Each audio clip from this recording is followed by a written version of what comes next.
Listo. Bueno, primero que todo, muy buenas tardes a todos y quisiera darle las gracias pues, a todos ustedes pues, por brindarme este espacio y pues obviamente con la fe de que vamos a ganar el siguiente partido.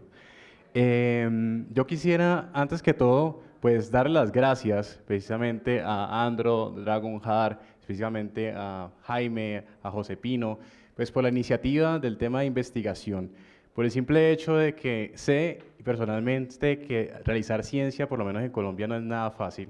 No sé si alguno de ustedes ha trabajado por lo menos como profesor en el tema académico y creo que hacer ese tipo de incentivos para promover el tema de innovación en ciberseguridad, no solamente de nivel de en Colombia, sino en Latinoamérica, es bastante impactante. Hola, hola. Por eso yo quisiera de corazón, por favor, que me ayudaran todos ustedes a darles un aplauso precisamente a ellos y a toda la empresa por esta iniciativa.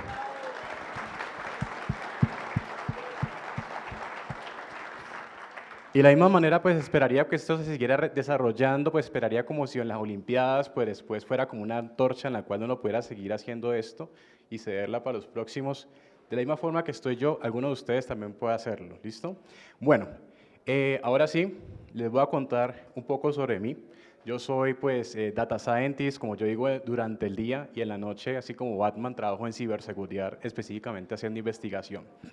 Yo me especializo en temas de cómo utilizar inteligencia artificial en ciberseguridad y viceversa. Durante la presentación voy a mostrarles varios códigos QR, entonces pues que los va a llevar a algunos recursos, como por ejemplo libros, referencias, códigos, entre otros más, para que lo tengan ahí presente, ¿listo?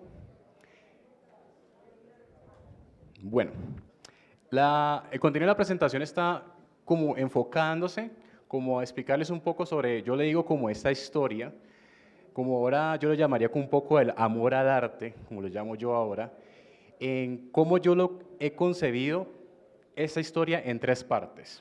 ¿Listo? Varios resultados divididos en tres libros que están abiertos, open source, y un lanzamiento del tercer libro que es parte de la beca de investigación, como mencioné, proporcionada por Dragonheart y Andro. ¿Listo? Bueno, a mí me gusta iniciar como contextualizando el por qué la inteligencia artificial es un mecanismo que puede, digamos que, dar soluciones y llamaré aproximadas a retos en el tema de ciberseguridad. Para poder entender esto, pues creo yo, la mayoría de nosotros conoce que garantizar el 100% de seguridad, no solamente a nivel físico, también digital, es casi meramente imposible, por lo menos actualmente. Y diría yo por las múltiples variables que a veces son, digamos que ajenas a las cuales nosotros nos enfrentamos, como por ejemplo, los ataques informáticos que no han sido registrados o estudiados, las malas prácticas o el desconocimiento o simplemente que hacen falta personas que también entiendan y trabajen en temas de ciberseguridad.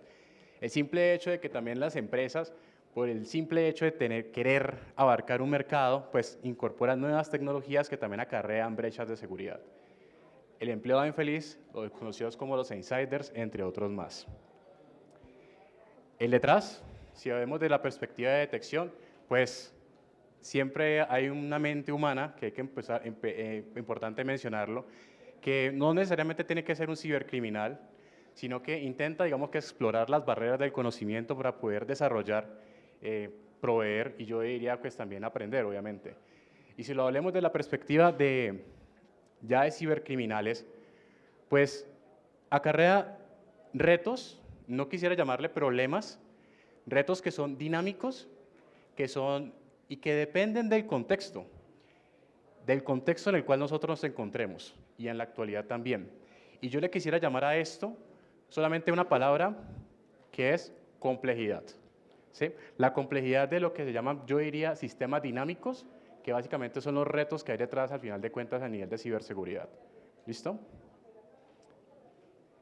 Variables que a veces son externas y ajenas, que a veces nosotros consideramos que pueden ser de ciencia ficción, pero que a veces diría yo que aparecen, ¿sí? Aparecen y que van poco a poco alineándose también en temas de ciberseguridad. Y no estoy diciendo el tema de los ovnis, estoy hablando, por ejemplo, de temas del COVID, hablamos también en temas, por ejemplo, de calentamiento global. Son cosas que no necesariamente están en ciber, pero también serán impactadas tal vez en ciberseguridad. El punto que quiero llegar yo acá son esos temas ajenos que a veces, digamos, no son, digamos, que propios que nosotros trabajamos el día a día, pero que pueda impactarnos. Antes de que continúes con este video y si realmente te interesa la seguridad informática, te quiero hacer una invitación. La Dragon Heart Security Conference es uno de los eventos de seguridad informática más grandes en Colombia y uno de los mejores en Latinoamérica. Allí tendrás la oportunidad de conectarte, compartir y aprender de algunos de los hackers más destacados. Queremos hacerle la invitación a todas las mujeres que están en este tema de la ciberseguridad que se animen a venir. Charlas en español que tengan la calidad que tiene Dragon Heart. Es una experiencia demasiado buena que se las recomiendo a todo el que pueda asistir. Es una gran conferencia, nos gustó mucho la especialización que llega a tener y también la comunidad que hay alrededor. Haz parte de la próxima edición de la Dragon Heart Con haciendo clic en esta tarjeta y registrándote. Y una de estas es la inteligencia artificial. Yo quisiera, por favor, que me ayudaran ustedes a que levantaran la mano quienes han utilizado o creen que han utilizado una inteligencia artificial en su vida. Casi la mayoría, diría prácticamente casi el 60%. Ahora vamos a hacer un segundo check-in. ¿Quién ha desarrollado inteligencia artificial? Más poquitos. ¿Sí?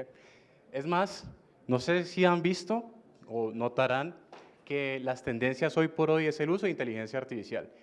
Y a la misma forma en la cual el tema de programación hoy por hoy ya se considera como un must o un deber del ser, para mí personalmente, meteré las manos en el juego. En los próximos años, creería yo que inteligencia artificial va a ser un must en nuestra vida cotidiana. Ahora, para poder integrar el tema de ciberseguridad con inteligencia artificial, yo quisiera mencionar algunos temas que se utilizan a nivel de detección. Quisiera particularmente mencionar que pues, estas soluciones que se han desarrollado en temas de ciberdefensa funcionan perfectamente, no voy a decir que no funcionan, pero que básicamente parten de cosas que tienen que haber sucedido, es decir, que tienen un enfoque reactivo. Por ejemplo, digamos que sucede una amenaza cibernética, entonces se desarrolla la firma y se desarrolla, digamos que la solución. ¿Listo? Es decir, que necesita haber sucedido el evento. Si lo perfilamos en lo que se conoce como en el tema de, como vemos acá en el gráfico de Gartner, que se conoce como la escala de analítica de datos, yo diría que es como la parte en la cual se desarrollan mecanismos de análisis descriptivo y mecanismos de análisis diagnóstico. Es decir, que hacemos cosas, pero cosas solamente para el pasado. ¿Listo? Como por ejemplo, los sistemas basados en firmas, como mencioné ahorita, es que analizamos software constantemente y vemos si este es un bueno o malo, desarrollamos la firma y finalmente la solución. Y por otra parte tenemos las soluciones basadas en anomalías, que es donde desarrollamos un perfil y constantemente estamos monitoreándolo con el fin de detectar si existe algo o alguna anomalía particularmente en este.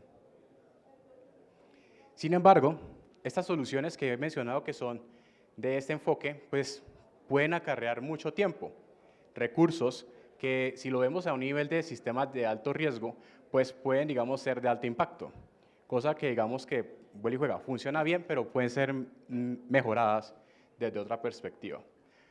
Como menciona, pues, una de las personas que pues, últimamente conoce mucho en este tema, Andrew Ng, es muy difícil pensar en una industria que va a ser transformada en inteligencia artificial.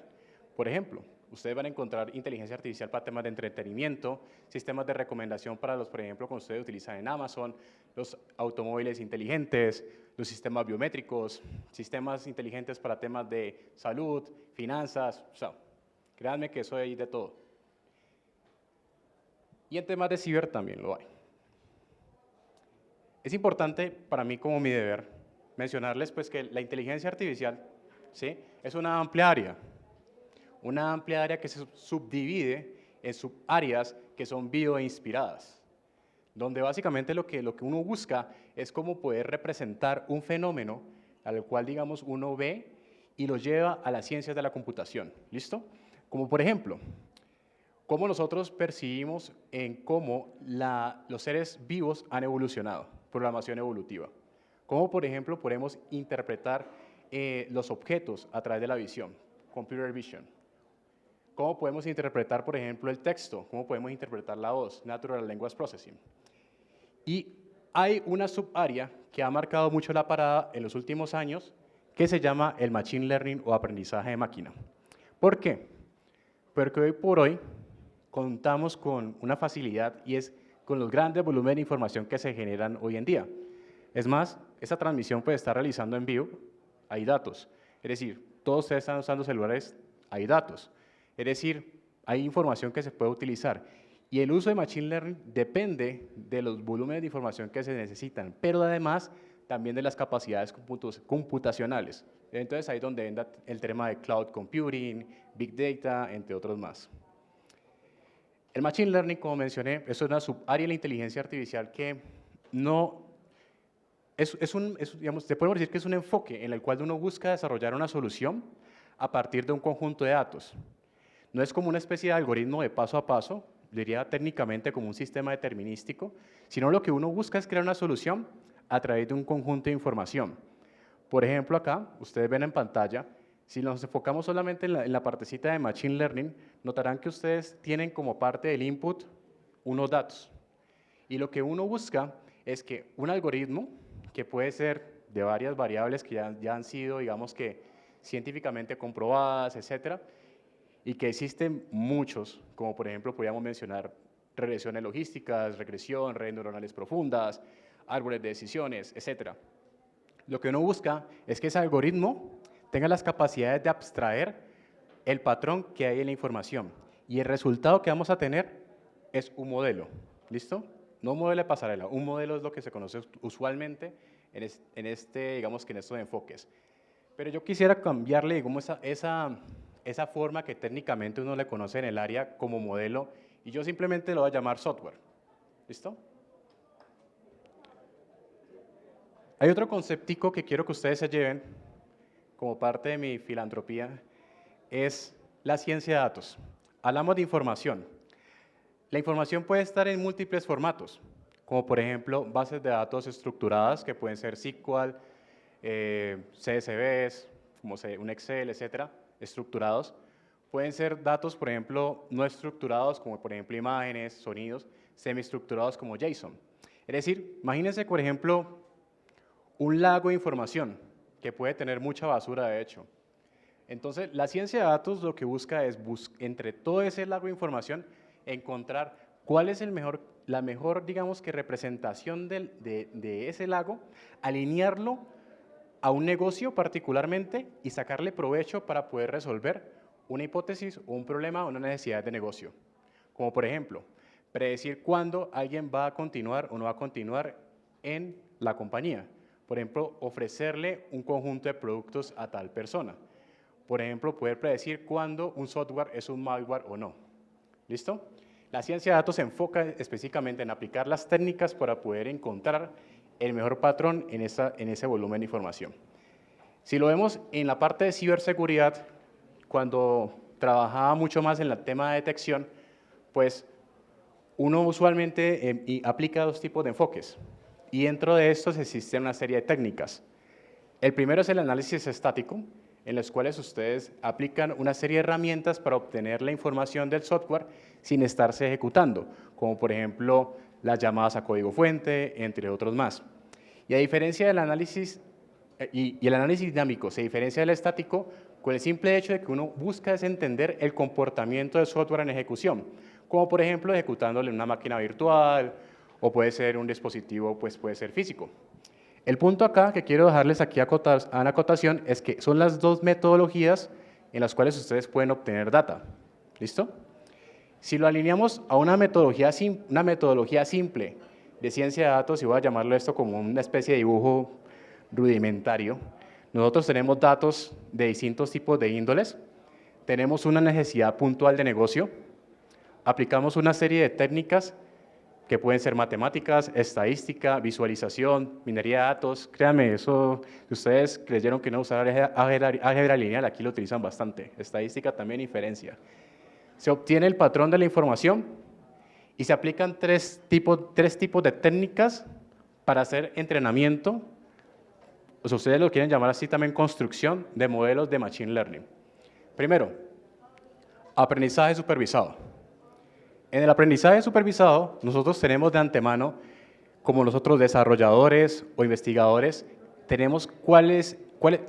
sabemos de antemano cuál es el objetivo que queremos que el algoritmo nos dé. Por ejemplo, De antemano nosotros supongamos que queremos desarrollar un modelo de inteligencia artificial o machine learning que me detecte cuando un software es un malware o no es un malware. En un enfoque de aprendizaje supervisado, yo tengo que tener previamente una muestra de malware y no malware. Es decir, que yo tengo que tener las etiquetas, la variable objetivo. Y entonces, cuando yo entro en el modelo, la idea es que cuando yo le pase después en un ambiente productivo un nuevo software, el modelo tendrá como unas capacidades de predicción, si decir si ese software es un malware o no, a través del entrenamiento que uno le haya hecho, a través de unas variables o el patrón que les he intentado como inferir. En el aprendizaje no supervisado, a diferencia del anterior, yo no tengo absolutamente ni idea de la variable objetivo. Yo antes quiero entender es qué hay detrás de la información. Como por ejemplo, quiero identificar qué tipo de prospectos de clientes se agrupan entre sí. Análisis de redes, como por ejemplo estimaciones de densidad, entre otras más. Y en el aprendizaje por refuerzo, lo que yo quiero es antes entrenar una inteligencia artificial que aprenda por sí misma a través de las interacciones que tiene con un entorno que puede ser virtual o no. Imagínense, por ejemplo, hagan de cuenta, por ejemplo, estos robots que limpian las casas, entonces que a veces ellos se chocan y se chocan y se chocan a veces, es porque van aprendiendo, aprendizaje por refuerzo, más o menos parecido. Cuando uno ya identifica cuál es el mejor modelo, uno lo testea y finalmente lo lleva a producción. En ciberseguridad, nosotros hoy por hoy vamos a encontrar infinidad de soluciones, diría yo, que pueden servir tanto para monitoreo, predicción, detección, respuesta y prevención. Entre esas podemos encontrar, por ejemplo, los análisis o autenticación de temas biométricos, ¿sí? Prevención de phishing, como por ejemplo el tema de spam en los emails. Eso por detrás utiliza un procesamiento natural de lenguajes. Gestión de vulnerabilidades, detección de botnets, inteligencia artificial versus inteligencia artificial, entre otras más. Pero ustedes notarán, ahora en la escala de Gartner, ya no estoy en la parte de abajo, sino que estoy en la parte de arriba. Es decir, que ya estoy intentando es predecir cosas a través de datos del pasado. Es decir, que he entrenado una solución para que intente, a través de una predicción, intentar aproximar cuál podría ser algo nuevo, qué podría ser algo nuevo. ¿Listo? Es decir, que intenta ver más, digamos, ver cosas nuevas. Y yo le diría como un enfoque proactivo en este caso. Ahora, todos los elementos que voy a mostrarles a continuación pues se encuentran open source, lo van a encontrar en este repositorio que ven acá en pantalla. Son 14 proyectos pues, que se han hecho pues, digamos, con estudiantes de tanto de pregrado y posgrado. Todos están libres, todos los resultados pues, lo pueden acceder a ustedes si los llama la atención. Y bueno, la idea es como proveerles un poco de tema de investigación y ciencia en este caso. Primer libro. Voy entonces a regalar unos libros ahorita acá aquí en pantalla, que los tienen acá. Entonces, el primer libro tiene los primeros, digamos que los primeros resultados de esta aventura, de los cuales yo empecé como a entender cómo utilizar inteligencia artificial para detección de malware en Android. Y el segundo proyecto es cómo utilizarlo, el mismo enfoque, pero para detección de páginas web maliciosas.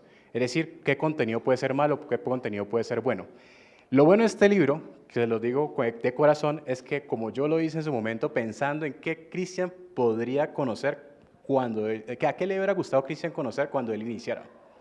Entonces, este libro es muy interesante desde el punto de vista que da conceptos básicos. ¿Listo? Como les mencioné, ustedes van a través de este libro encontrar algunos enlaces, como por ejemplo acceder a algunos datasets para hacer entrenamiento, o sea, jugar un poquito con este tipo de enfoques, y entre otras más. Segundo libro. Este segundo libro, digamos que lo escribí pensando en un Cristian que quería ver un poco más cosas avanzadas. Analítica avanzada, como se le conoce ahí. Como por ejemplo, redes neuronales antagónicas, GANs, entre otras más.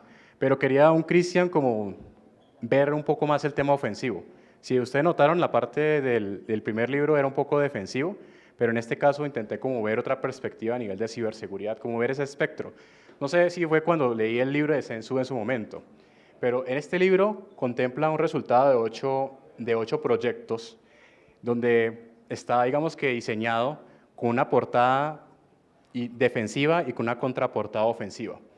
En la parte defensiva, ustedes van a encontrar toda la metodología para poder detectar ahora ataques web, como por ejemplo tipo de SQL injection, cross-site scripting, cryptojacking y botnets.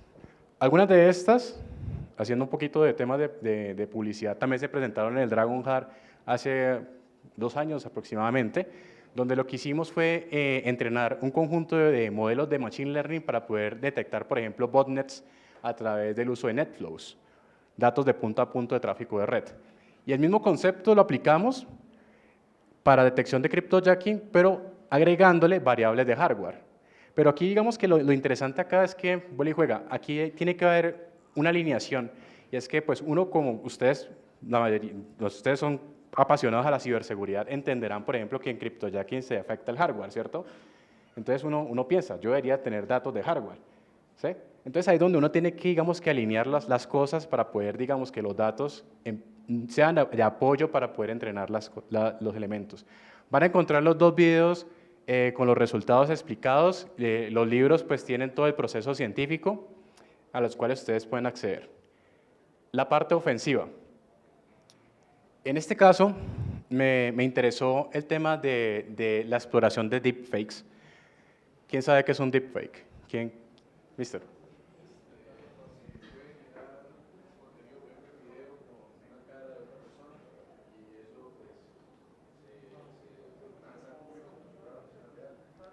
Listo. Sí, está bien. Voy a agregarle un poquito más de carne. Para mí personalmente, un deepfake es cómo yo puedo utilizar inteligencia artificial para generar contenido multimedia no legítimo, ¿sí? Pero para mí personalmente el contenido multimedia es de muchos espectros, como por ejemplo sonido, video. Y lo voy a dejar un poquito como el spoiler de lo que pienso que va a ser la película, con el tema del metaverso, multisensorial. Para mí el tema del deepfake va a evolucionar después para ese tipo de cosas. Entonces, los últimos 2 proyectos que incorpora esta parte del tema del segundo libro es una exploración de algo que se conoce como Adversarial Machine Learning. Mister. Adversarial Machine Learning, que es como uno puede hackear inteligencia artificial, modelos de Machine Learning. Y contempla lo que es White Box y Gray Box, que lo voy a explicar más adelante en el tercer libro. Van a encontrar también videos. Por ejemplo, el tema del deepfake de audio, fue presentado en la ECO, fue presentado en la ECO, si no estoy mal, en 2020, donde desarrollamos un sistema de generación y detección de deepfake en audio. Y el tema de Adversarial Machine Learning también se presentó junto con Johan en su momento en el Dragon Heart también 2020. Lanzamiento. Bueno. Les presento entonces el nuevo contenido que, pues, gracias nuevamente a la beca de investigación, pues, hemos podido acelerarlo. Entonces,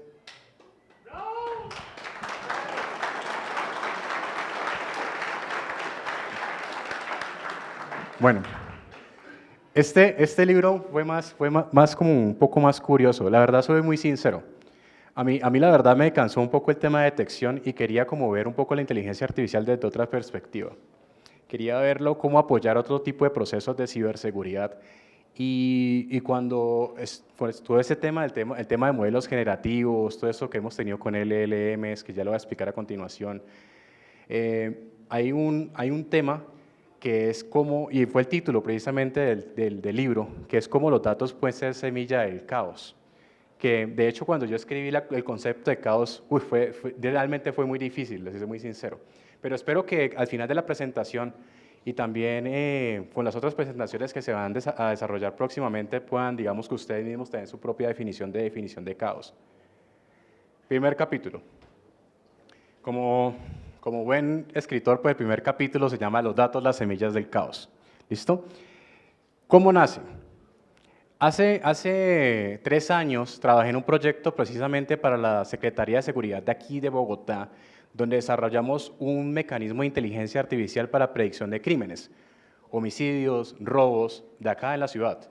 Lo que trabajamos fue conjuntamente con la Secretaría, utilizando ese conjunto de reportes, publicamos un artículo y es un modelo que está desplegado en la Secretaría, pues, en su respectiva infraestructura. El punto es que quiero llegar aquí, quiero que por favor se lleven, que es que el tema de modelos generativos no es algo que es de hoy, es de años, ¿listo? Lo que pasa es que han surgido, pues digamos que como muchas cosas suceden en tecnología, unas estrellas que la sacan del estadio.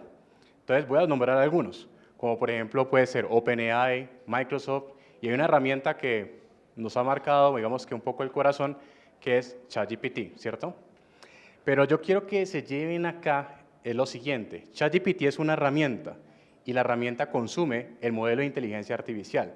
Y el detrás, créanme que modelos de tipo, que son de estos que llaman Large Language Models, son modelos que permiten procesar y crear texto que digamos que se asemeja mucho a digamos que la interpretación humana. Pero de modelos de tipo LLM, realmente hay muchos que hasta da abasto y da susto. Realmente, yo que trabajo en esto, a veces yo me siento como saturado de la cantidad de artículos que surgen. Y además he buscado, por ejemplo, videos en YouTube donde te explican 5 artículos en 2 minutos, porque realmente es difícil, créanme, y estar como alineado solamente en inteligencia artificial y ciberseguridad es más difícil personalmente. Ahora, creo que por final de cuentas van a surgir nuevos modelos, obviamente, pero algunos de los ejemplos que podemos encontrar en ChatGPT, si no sé si ustedes lo han utilizado, en la parte izquierda, por ejemplo, estoy escribiendo cuál es el top 10 de Cybersecurity Conferences acá en Latinoamérica. Usualmente lo escribo en inglés porque es, digamos, el lenguaje predominante que usualmente se realiza y se tienen mejores resultados. Y en la parte derecha, pues estoy haciendo el mismo concepto, pero en vez de generar texto, estoy creando imágenes. ¿Listo? Entonces, vean acá lo interesante, no sé si logran ver bien el meme, pero obviamente está creando con una especie de meme y con una especie de chiste, ¿sí? Lo interesante acá, y a mí realmente me sorprendió, es que a veces uno se juzga si realmente esta inteligencia artificial tiene hasta una creatividad por detrás, ¿sí? Entonces, bueno. Como he trabajado en esto, con la parte de vulnerabilidades, el año pasado, pues cuando salió el tema de ChatGPT, me dio por hacer una pregunta. Le pregunté, oiga, ChatGPT, ¿usted tiene vulnerabilidades? ¿Por qué hice esta pregunta? Porque yo sé que antemano, 1, el modelo es software. 2, estos tipos de modelos son modelos estadísticos y siempre sí o sí van a tener errores, porque simplemente parten de una muestra y a nivel de teoría tienen que tenerlo. Entonces, cuando le hice esa pregunta, dije, uy, ¿qué pasó? Entonces, ahí hay algo. Obviamente, las cosas han evolucionado.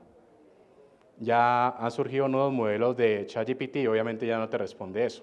Eso es lo que les conoce como el tema de alucinaciones en su momento. Y las alucinaciones son simplemente cuando uno desarrolla o toma este tipo de modelos y los despliega a producción y pues no están bien, digamos, bien construidos. Yo les hago la pregunta a ustedes. Si ustedes, por ejemplo, le ponen, por ejemplo, la pregunta de la izquierda a una persona que no conoce de nada en temas de inteligencia artificial, ¿qué creen a primera vista? Posiblemente va a creer en la pregunta de la izquierda, ¿sí?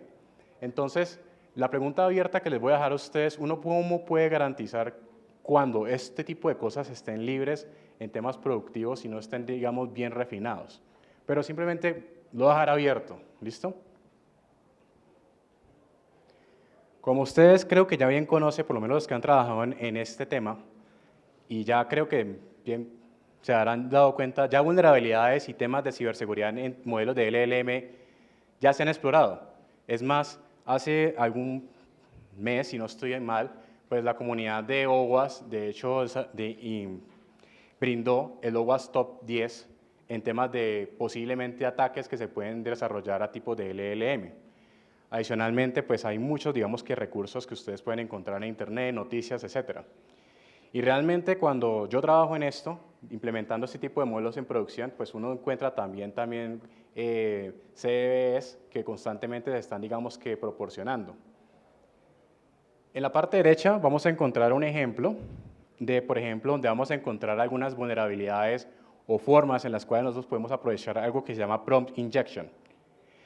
Todo este tema de, por ejemplo, de lo que es el prompt injection, los conceptos técnicos van a encontrarlos en el libro. No voy a entrarme en detalle, pero simplemente prompt injection es cómo yo puedo cambiar el texto de que nosotros estamos ingresándole al modelo del LLM para que haga algo, ¿sí? Para poderlo engañar. Veamos un ejemplo.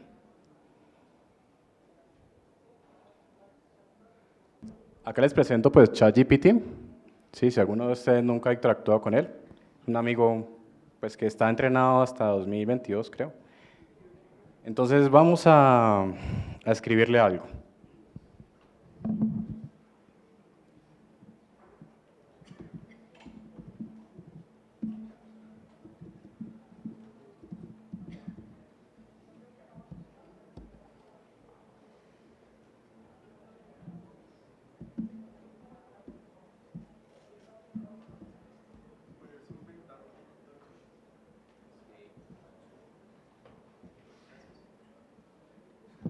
¿Alcanzan a ver ahí la respuesta?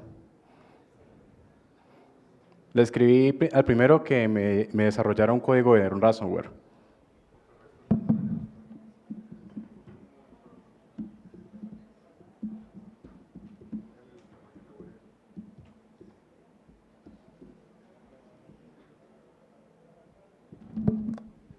O sea, nada que el hombre nos quiere, digamos, que ceder. Jailbreak Chat. En esta herramienta ustedes van a encontrar pues varios, digamos que elementos en los cuales ustedes pueden, digamos que ejemplos, diría yo, y de hecho categorizados, en los cuales ustedes pueden implementar prompt injection, ¿listo? Voy a tomar un ejemplo que ya previamente ya utilicé, utilizando, valga la redundancia, el mismo concepto del tema de ransomware. Acá ya lo tengo hecho. ¿Sí? Entonces, vean acá, si ustedes no sé si lo alcanzan aquí a ver bien, pero esto es un prompt injection, que es lo que se hace es buscar engañar al modelo LLM, donde primero le estamos creando una historia hipotética. ¿Sí? Se le agregan varias, digamos, textos y keywords al modelo, pero vean que detrás, aquí está el texto que al final de cuentas yo ingresé previamente, algo parecido. Vean que pues, el modelo pues, entiende que el tema de Nicolo, etcétera, bla, bla, bla, y pues acá Willy juega, pues esto simplemente para fines académicos, pues me está dando el código en Python, ¿listo? Obviamente, pues obviamente hay que testearlo bien, bla, bla, bla. Pero pues el punto es que hay una forma en la cual digamos que llegar a este tipo de soluciones. El software es vulnerable. Hay dos papers que quisiera que por favor se llevaran. El primero, lastimosamente no se alcanza a ver bien en pantalla, pero se los voy a explicar brevemente, que está en la parte izquierda, y en los cuales ya se han desarrollado investigaciones en los cuales los modelos, como por ejemplo de LLM específicamente se desarrolló en ChatGPT, cómo puedan cambiar a través del tiempo, ¿sí? Cómo se empieza a degradar los resultados, lo cual no está mal, porque si uno parte al final de cuentas que la información también necesita ser actualizada también y los modelos también, pues tiene digamos que una parte digamos de razón. Pero hay un artículo que me gusta mucho más y está muy alineado al concepto del libro, que es cómo los modelos también se pueden ser sesgados a través de datos sintéticos que han sido creados a través de otros modelos. ¿Se acuerdan que ahorita les mencioné qué pasa si estos modelos se ponen en productivo y empiezan a crear, por ejemplo, datos que pueden no ser bien? Entonces, ¿qué pasa si estos modelos que también se entrenan a través de datos que no están, digamos, que pasados a través de un humano, empiezan a ser entrenados? Entonces, hay un problema que también va a suceder. Entonces, les voy a dar acá un temita, quisiera que por favor se llevaran, y es el siguiente slide. Esta es como una especie de metodología donde uno puede encontrar el deployment o la forma de los paso a paso de la construcción del modelo de tipo LLM. En este caso, les voy a explicar aquí brevemente, acá tenemos lo que es los datos que vienen, por ejemplo, del mundo de Internet. Después, lo que se hace es tener una representación del mismo. Eso usualmente lo realiza una persona o un científico de datos, etc. Pero pues tenemos un humano que puede acarrear también un sesgo.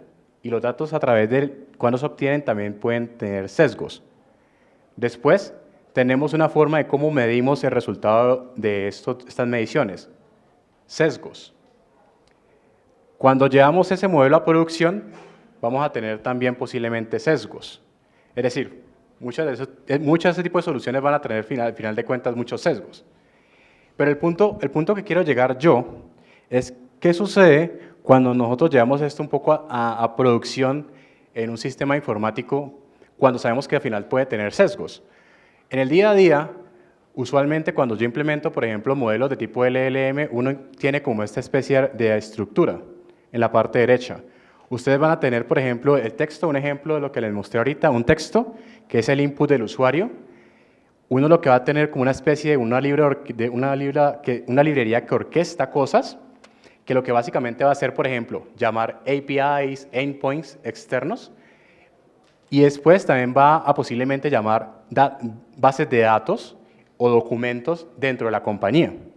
Entonces, ya les mostré una aplicación de prompt injection, sabemos que también tenemos posiblemente sesgos también a nivel del uso de ese tipo de cosas, pero vean al final de cuentas que en la parte de derecha nosotros tenemos recursos que pueden ser aprovechados, ¿sí? Entonces, para mí personalmente creo que allí hay un camino muy interesante también de trabajo que cae por explorar. Segundo capítulo. El segundo capítulo estuvo más enfocado en pensar un poco más en el programador de a pie. Yo quise como intentar como mitigar o resolver una parte de usualmente de los errores que surgen, por ejemplo, cuando se desarrolla código. Y es el hecho de que a veces las personas no conocen en temas de ciberseguridad, ¿no? Entonces, lo que construimos fue un sistema que básicamente apoyara la forma en la cual reducir vulnerabilidades en tiempo real, si lo podemos decir así, como una alineación entre lo que es un poco el DevSecOps y el tema de inteligencia artificial. ¿Cómo lo construimos? Entrenamos unos modelos de clasificación que básicamente entienden en tiempo real, cuando alguien escribe código, ver qué tipo de vulnerabilidad tiene. Por ejemplo, digamos que ustedes están programando y de repente a través de un plugin le están diciendo, vea, usted está teniendo una vulnerabilidad de tipo de cross-site scripting, usted está teniendo un tipo de SQL injection, ¿sí? Fueron modelos que entrenamos previamente. Los resultados, como ustedes ven acá en pantalla, tienen pues un performance o un desempeño del 89% de detección, por lo menos para el set de datos que utilizamos. Veamos acá un ejemplo.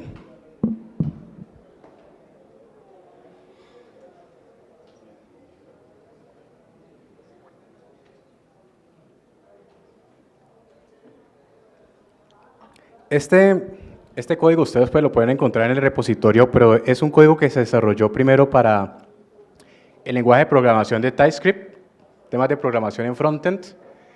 El backend está desarrollado en Python, precisamente el modelo pues está alojado allí, y se desarrolló un plugin para Visual Studio Code, donde lo que ven ahí en pantalla, por ejemplo, se muestra una alarma donde se está mostrando en tiempo real cuando hay una vulnerabilidad de las que mencioné previamente, en este caso de cross-site scripting. Este proyecto se empezó a desarrollar hace un año, y creo pues que obviamente pues ya con GitHub Copilot pues ya digamos que hay muy buenos avances en esa perspectiva, pero creo que es un buen camino también digamos de poder acotar las brechas de seguridad en temas de programación. Hay un tercer capítulo que está enfocado al tema de cómo hackear inteligencia artificial. ¿En qué consiste el Adversarial Machine Learning? Y voy a explicar simplemente, la mayoría se rió, pero pues que es tan sencillo que simplemente el meme lo explica a sí mismo. Pero es como, por ejemplo, nosotros podemos ingresar datos, ¿sí? Como por ejemplo lo que ven ahí en pantalla en la parte del pato, agregamos una especie de ruido que puede ser ya sea un píxel o puede ser un dato, una señal, y engañamos al modelo para que haga algo que no necesariamente tiene que hacer. ¿Listo? Esta aproximación la hicimos en este nuevo capítulo que le llamaré el capítulo 3, donde utilizamos algo que es aprendizaje por refuerzo. Yo soy muy creyente de esta perspectiva por el simple hecho de que, por favor, llévense vean esta visión. Hagan de cuenta que el robot que están viendo ahí en pantalla es como un mecanismo de defensa, ¿sí? Es un mecanismo de detección. Y todo el tema que ven, por ejemplo, la parte de la barrera, todo el tema del ambiente, es el mecanismo ofensivo, es como nosotros lo estamos atacando. Entonces, el objetivo del robot va a ser obviamente pues, intentar sobrepasar esas barreras. Llevémonos por favor ese concepto para en este caso alinearlo al tema de cómo lo exploramos. En el tema de adversarial machine learning, muy parecido al ethical hacking, usualmente se conoce los tres enfoques, por ejemplo, de caja negra, caja gris y caja blanca. Desde la perspectiva de un atacante, pero en este enfoque, pues el atacante puede tener conocimiento de tres cosas. Primero, si tiene conocimiento de los datos, de las variables que ha sido entrenada, es decir, la representación de los mismos, y finalmente el algoritmo que se ha utilizado. Cuando empezamos a reducir esas tres cosas, ahí es donde se empieza, digamos que, a oscurecer un poco la caja o el conocimiento. ¿Listo? En el proyecto que le estamos presentando, o más bien, discúlpeme, que se presentó en el libro 2, nosotros hicimos la exploración de caja blanca y caja gris utilizando dos modelos que ya habíamos entrenado para temas de detección de Android. Pero en este caso, para este nuevo capítulo de este libro, pues quise como explorar algo más y hice como una intersección de caja negra con un poquito de caja gris, o sea, no es totalmente negro, para temas de ransomware. ¿Listo? Es decir, que quise como explorar otra nueva variante. Extrajimos tres tipos de ransomware que, por ejemplo, lo que ven acá, si no estoy mal, es, a ver, no, lastimosamente el proyector no me está ayudando mucho, Tesla Script, Trojan Aspric y el otro no lo alcanzo a ver bien.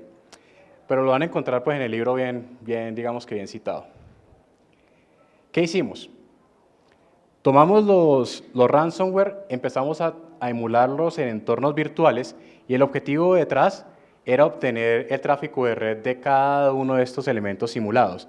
Para eso pues, instalamos pues, unas herramientas como MDWorkShift y NetSim y empezamos a interactuar con el ransomware, partiendo pues que el comportamiento de ransomware a través del tráfico de red nos podría, pues, digamos que servir para poder cambiarlo y que, por ejemplo, cualquier sistema de detección de defensa pues, no lo pudiera detectar. ¿Qué hicimos? Cuando nosotros extrajimos los ejemplos del ransomware en pickups en ese momento, los pasamos a un modelo que pues, fue ajeno a nuestro, es decir, nosotros no lo entrenamos nunca, se los pasamos al modelo de defensa, pues el modelo de defensa que está en ese paper lo detectó, es decir, detectó las muestras de ransomware. Bien, perfecto, funciona. Lo que hicimos fue aplicar aprendizaje por refuerzo con una combinación de redes neuronales profundas para poder intentar generar datos de evasión, es decir, que fueran cambiándose para poder, un poquito de, digamos que fuerza bruta, si lo quieren decir así, pero con la combinación de, esto se llama una función de optimización, la que hay en la parte inferior derecha, para poder sobrepasar cuando el modelo detectaba, cuando el modelo lo detectaba. Palabra más, palabra menos, lo voy a explicar así cotidianamente. Supongan que nosotros teníamos un conjunto de variables, por ejemplo, de UDPs, ¿sí? Esas variables, pues ya sabíamos de antemano que es que el modelo de defensa pues, la estaba detectando que eran malas. El mecanismo de este que les estoy mostrando acá en pantalla, lo que hace es adaptar esas variables de UDP hasta un momento en el cual el modelo de defensa ya no lo va a poder lograr reconocer. Es decir, que pudimos lograr detectar cuál es, digamos, que la franja de decisión cuando un modelo logra detectar cuando algo bueno es algo es malo, y así, pues, digamos que sobrepasarlo.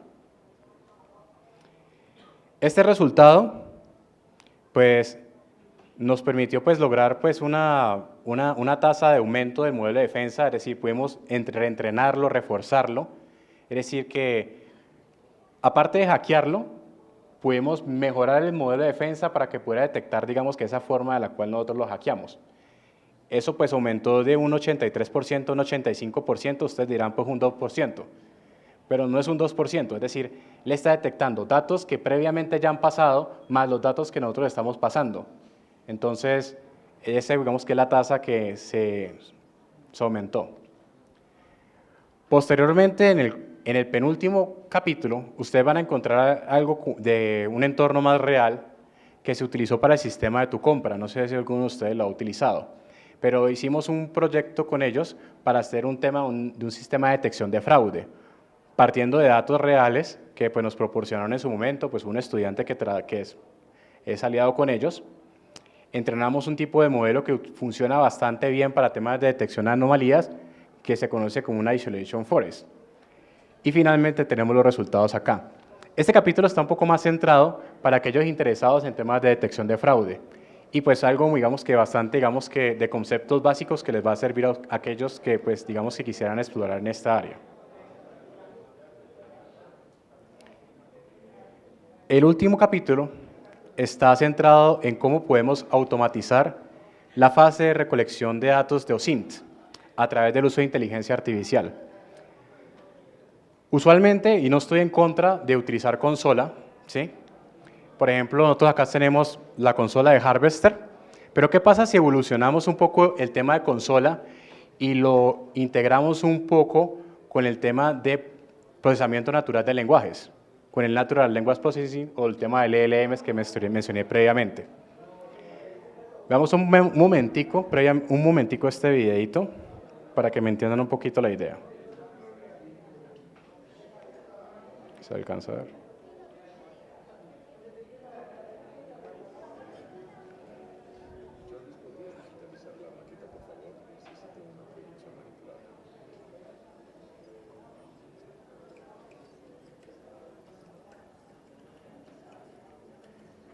No sé si todos vieron esta película, se las voy a decir rápidamente. Pues obviamente esta es la inteligencia artificial de Jarvis, donde tenemos a Iron Man que está interactuando directamente con él. Esta inteligencia artificial pues está procesando, en su caso, audio. Nosotros ya tenemos mecanismos de temas de procesamiento de audio, ¿cierto? Ahora, ¿cuál es el punto que quiero llegar yo acá? ¿Qué pasa si a Jarvis le damos la posibilidad de tener datos de OSINT? ¿Sí? Abramos un poquito la mente y démosle la forma en la cual este Jarvis puede, digamos, que orquestar este tipo de herramientas que muchos de ustedes creo que también conocen.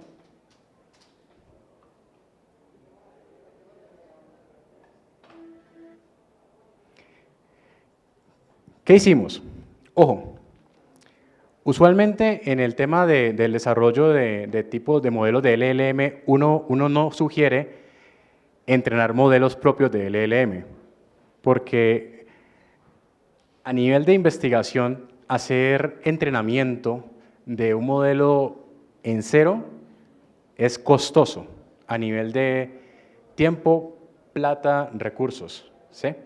Por ejemplo, en este caso, ustedes verán que, por ejemplo, desarrollar un modelo de tipo LLM pues requiere alrededor de tantas cantidades de NVIDIA V100 para poder desarrollar un modelo de esta índole y puede tomar meses en un desarrollo. Y también pues hay también noticias del número de cantidad de agua que se desgastó el desarrollo de ese tipo de modelos. Entonces, ChatGPT, por ejemplo, o OpenAI más que todo, diría yo con GPT-4, etcétera, son modelos de pago. Entonces, ¿cómo podemos hacer la investigación con algo un poco más gratuito, con algo más open source, algo más hecho? Y que aquí algo importante, que tenga el tema de ciberseguridad, ¿sí? Porque hay cosas que los modelos por ejemplo, de OpenAI no tienen de temas de ciberseguridad, no entienden cosas. Y está bien, porque no han sido entrenados para eso. El detrás de todo ese tema de procesamiento natural de lenguajes, y quiero que por favor se lo lleven, existe como una base del conocimiento de palabras, que se conoce como un word embeddings. Todas las palabras usualmente se almacenan como una especie de matriz vectorial.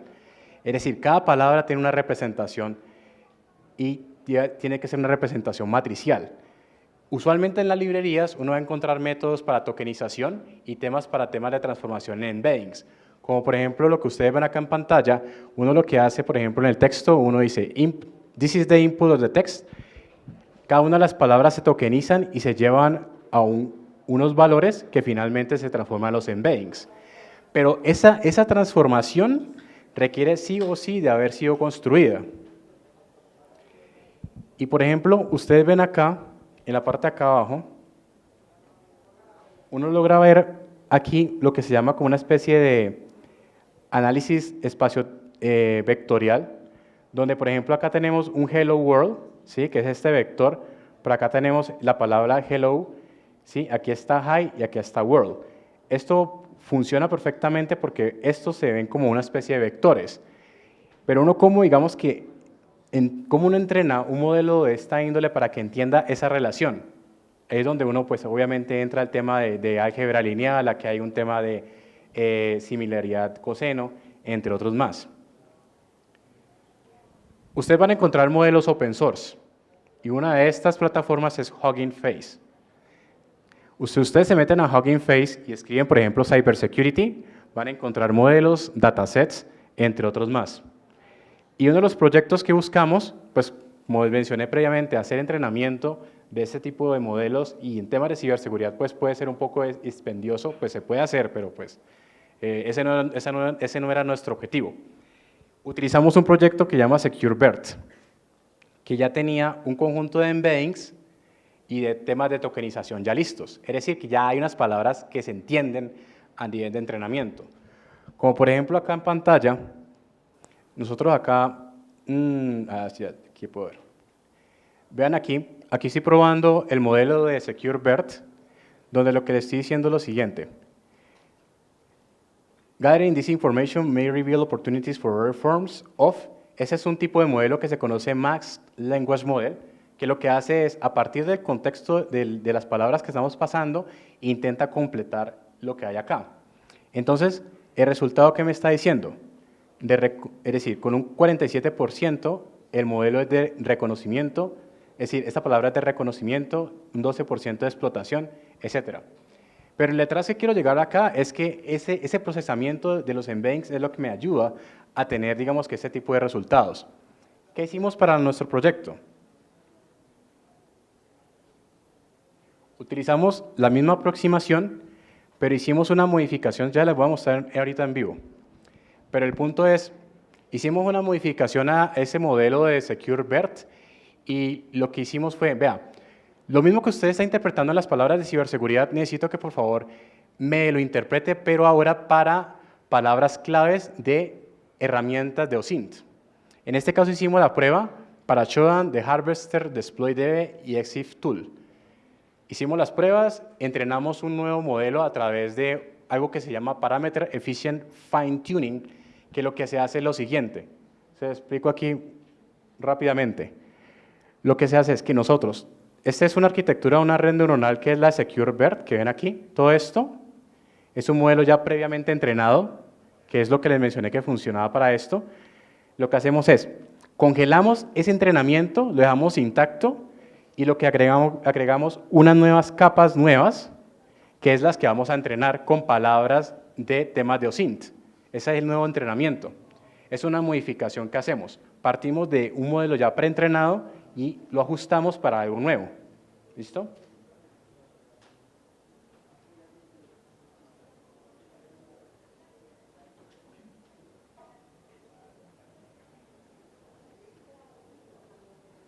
Listo, voy a hacer aquí la prueba un momentico, rápidamente.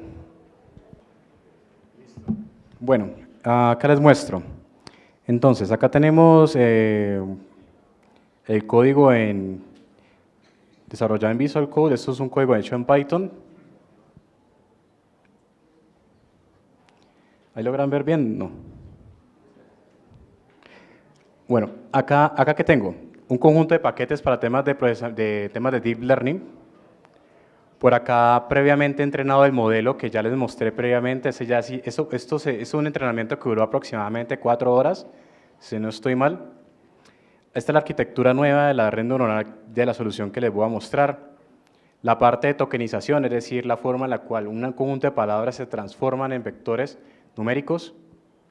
¿Cómo llevamos todo esto finalmente? Y les voy a ir directamente al grano.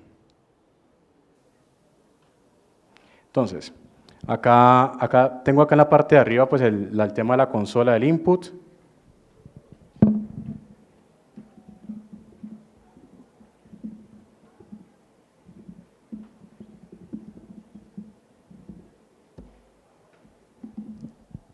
El texto que le envié fue I wanna get information about an exploit. Entonces, ¿cuál es el core acá? o cuál es el core de la inteligencia artificial? Entiende el texto humano y luego lo que hace después alinearlo a los mecanismos de herramientas docent. ¿Cuál es el punto? El punto que lo que queríamos lograr aquí en principio es que darle una herramienta a X o Y persona, pues que obviamente no interactuara mucho con tipo de herramientas y poderles facilitar, digamos que una forma, digamos que a alguien para poder, digamos que orquestar otro tipo de cosas. El punto acá, obviamente, pues es un proyecto obviamente en curso, pero quisiera que por favor se llevaran un poco la idea de las cosas que después se pueden lograr con esto. Ya con eso finalizo. Entonces, el punto de que ya quisiera finalizar acá es el siguiente. Al final de cuentas, todos estos temas de inteligencia artificial, el detrás son datos. O sea, siempre el detrás en todo lo que ustedes están utilizando hay información, como se conoce como el petróleo del momento. ¿Qué sucede cuando después vamos a tener el tema del metaverso y las posibilidades que nos va a dejar el tema de inteligencia artificial, como por ejemplo las cosas que uno ve en las series, por ejemplo en Netflix, etcétera, en las cuales nos van a brindar, por ejemplo, interactuar con personas que tal vez sean virtuales, pero que tal vez nos van a dar las posibilidades de hablar y entenderlos, ¿sí? Pero ¿qué pasa cuando eso lo acarreamos un poco más para otros temas de fines no tan éticos y moralmente correctos? Como por ejemplo, utilizar la imagen de alguien para generarle un contenido gore, o por ejemplo para enviarle un mensaje de voz, ¿sí? Y que se asemeje a alguien, y aparte de eso le envío un video, ¿sí? Todo ese tema de los modelos generativos nos van a permitir hacer ese tipo de cosas. Finalmente, pues imagínense el tema de inteligencia artificial como una especie de elemento en lo cual nosotros vamos a tener como los datos como las semillas. Finalmente, el árbol o el tronco va a ser como la forma en la cual nosotros vamos a direccionar esas semillas al negocio que queremos desarrollar, y finalmente los frutos van a ser, digamos, esos resultados, frutos que pueden ser finalmente buenos o malos. Al final de cuentas, esos resultados, esos frutos van a quedar a merced de nosotros, donde nosotros vamos a ser los productos o los artífices de los resultados de estos mecanismos de inteligencia artificial. Finalmente quisiera darle las gracias, invitarlos pues obviamente a las próximas charlas. Hay una próxima charla el día de mañana para el tema también de inteligencia artificial y nada, muchas gracias por todo. Hola, primeramente, bueno, saludos y muchas gracias por ese trabajo tan chévere que estás desarrollando, ¿no? Mi pregunta viene enfocada al tema de qué medidas en la actualidad hay de mitigación en cuanto al envenenamiento de modelos y a futuro, o sea, ¿qué se espera del envenenamiento de modelos en la actualidad? En la actualidad eso es una realidad. De hecho, hay un mercado y hay empleos de equipos de red team para esto, donde lo que se busca es generar ese tipo de herramientas o preguntas en las cuales uno, digamos, que descubra la forma en la cual uno pueda sesgar el modelo. La que se intenta hacer algo, digamos, que se tiene el equipo ofensivo que intenta, digamos, atacar la inteligencia artificial, pero a partir del mecanismo de refuerzo se intenta desarrollar. Ya existe. De hecho, hay empleo y ya, digamos, que va a haber mucho furor en esto. Gracias por la pregunta. Ahorita puedes pasar por un libro. Estabas hablando del tema de utilizar el modelo para soluciones de detección de malware, de virus.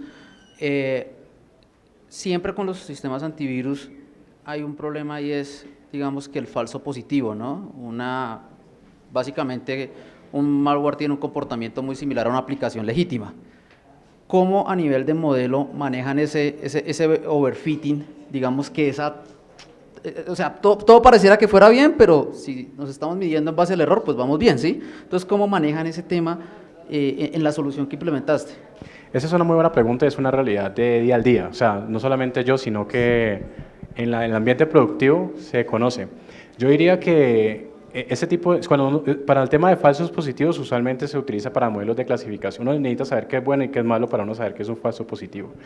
Pero yo diría que hay dos formas de mitigarlo. La primera es forma de refinamiento, en la cual tú tienes que estar explorando y estarlo, digamos, refinando el modelo. Eso es un software, entonces tú constantemente estás versionando. Y la segunda, que a mí me gusta más, es el orquestamiento. Entonces, imagínate con una especie de embudo, una especie de filtro. Entonces tú tienes varios modelos donde estás refinando, digamos que la decisión, no solamente en uno, sino en varios. Entonces ese falso positivo se te empieza a reducir como con varios, digamos un equipo de fútbol, si lo quieres decir así. Entonces a través del filtro, esa es otra forma.